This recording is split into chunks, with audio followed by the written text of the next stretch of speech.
कल मैंने आदित्यनाथ सरकार के सबसे करीबी मंत्री आदित्यनाथ जी के नाक के बाल जो कहे जाते हैं, डॉक्टर महेंद्र सिंह के जल शक्ति मिशन, घर घर जल योजना, जल जीवन मिशन में हजारों करोड़ का जो भ्रष्टाचार हुआ है उसके बारे में तमाम बिंदुवार मैंने खुलासे किए और मैंने संज्ञा दी थी कि उत्तर प्रदेश में योगी बाबा और 40 चोर की सरकार चल रही है। हर क्षेत्र में भ्रष्टाचार और बार बार भ्रष्टाचार को मना करना इनकी आदत हो गई है। जब हमने ऑक्सीमीटर थर्मोमीटर के घोटाले का खुलासा किया, बोले एसआईटी बना दी, 10 दिन में जांच रिपोर्ट आ जाएगी, आज तक पता नहीं चला। 2-3 डीपीआरओ सस्पेंड कर दिए। जब हमने सतीश द्विवेदी मंत्री के भ्रष्टाचार का खुलासा किया, आज तक कोई कार्रवाई नहीं हुई। 8 लाख का वेंटिलेटर 22 लाख में खरीदा गया, उससे संबंधित कागज दिया, आज तक कोई कार्रवाई नहीं हुई। और ये हजारों करोड़ रुपए का भ्रष्टाचार जल जीवन मिशन में हुआ, उस पर आज माननीय मंत्री जी का जवाब मैं सुन रहा था, डॉक्टर महेंद्र सिंह जी का, तो मुझे ऐसा लग रहा था कि वो योगी सरकार के मंत्री नहीं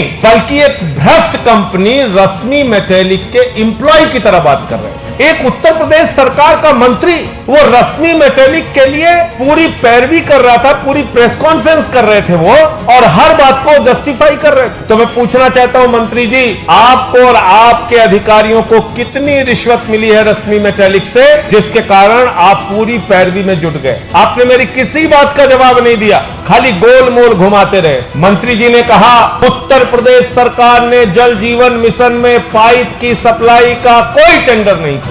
ये 3 बार उन्होंने दोहराया कि उत्तर प्रदेश सरकार ने पाइप की सप्लाई का कोई टेंडर नहीं किया। अगर आपने कोई टेंडर नहीं किया तो ये चिट्ठी मैं पढ़ रहा हूं, ये आलोक कुमार सिन्हा की चिट्ठी है जो इनका चीफ इंजीनियर है। उस चिट्ठी में क्या लिखा हुआ है? उस चिट्ठी में साफ तौर पे लिखा हुआ है, रश्मि मेटेलिक लिमिटेड से आपूर्ति हेतु गुणवत्ता आश्वासन नियोजन क्वालिटी एश्योरेंस प्लान का अनुमोदन चाहा गया है। उक्त के दृष्टिगत परियोजना प्रबंधक महोबा के कार्यालय पत्रांक इतना आज संलग्न क्यूएपी निम्नलिखित शर्तों के अधीन अनुमोदन किया जाता है। जब आपने पाइप सप्लाई का कोई ठेका ही नहीं दिया, कोई टेंडर ही नहीं दिया, पाइप सप्लाई रश्मि मेटेलिक ने आपके यहाँ किया ही नहीं है, तो फिर ये चिट्ठी कैसे जारी कर रहा है आपका अधिकारी? इसी कंपनी से आपूर्ति करने के लिए एक परियोजना प्रबंधक को चिट्ठी कैसे जारी कर रहा है? आपके यहाँ 4 कंपनियां इम्पैनल्ड हैं, मैं उनके नाम पढ़ के बताता हूं। एक कंपनी का नाम है जिंदल सॉ लिमिटेड, दूसरी कंपनी का नाम है टाटा मेटेलिक्स, तीसरी कंपनी का नाम है इलेक्ट्रो स्टील लिमिटेड